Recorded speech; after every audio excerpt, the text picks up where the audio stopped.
Hi, my name's Bren MacDibble and I wrote The Dog Runner. I've always wanted to write a story about kids travelling the outback in a dog cart, but that's kind of half a story. I needed the reason they'd be out there, so I created a famine. Now in this famine, I've killed off all grasses with a fungus. I've not only killed wheat, I've killed oats and rye and corn and sugar cane and grass that the animals eat. So there's no bread, there's no pasta, there's no sweets, there's no cereals, there's no meat or dairy. There's certainly no ice cream. And I bet you didn't realize that you were a grass-fed human. There's only fruits and vegetables left, and not enough of those to feed everyone. So the city is starving, the city is breaking down and disintegrating, and a brother and sister decide that they're going to take their dogs and head up country to the family mushroom farm.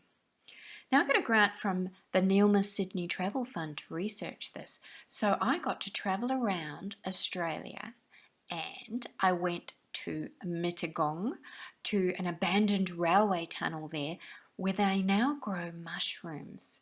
I got to go to a forest in Queensland to see huskies and malamutes towing people on bicycles and scooters and dog carts through forest trails. That's an awesome sport. I got to talk to people who regenerate grasslands. Now Australia has some of the greatest grasslands in the world, and some of the grasses that grow there don't grow anywhere else. I walked abandoned railway trails, and that's the kind of trails that the kids used with their dogs to escape from the city. All this research made The Dog Runner feel more real, so I hope you get a chance to read it soon. G'day, I'm Holden Sheppard, author of the coming-of-age novel Invisible Boys. Invisible Boys is a story about teenage boys being lost and trying to work out who they are. When I sat down to write a novel about growing up gay in country Australia, I had one principle in mind, and that was to tell it like it is. Being a teenager is weird. It's also fun, it's also awkward, it's also confusing, it's also exciting. And what I really wanted to do was capture that wild teenage energy in a really truthful way. So I wanted this to be raw and honest and show the truth of what it's like to be a teenage boy when no one's looking. So this is the story of three 16-year-old boys. Zeke is a nerd, Charlie is a punk, and Hammer is a classic footy jock. Now all three of these boys are coming to terms with being gay in the regional town of Geraldton.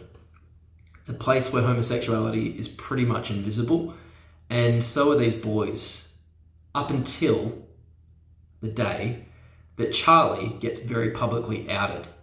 And that sets in chain a series of events that basically throws all three boys' worlds into absolute chaos.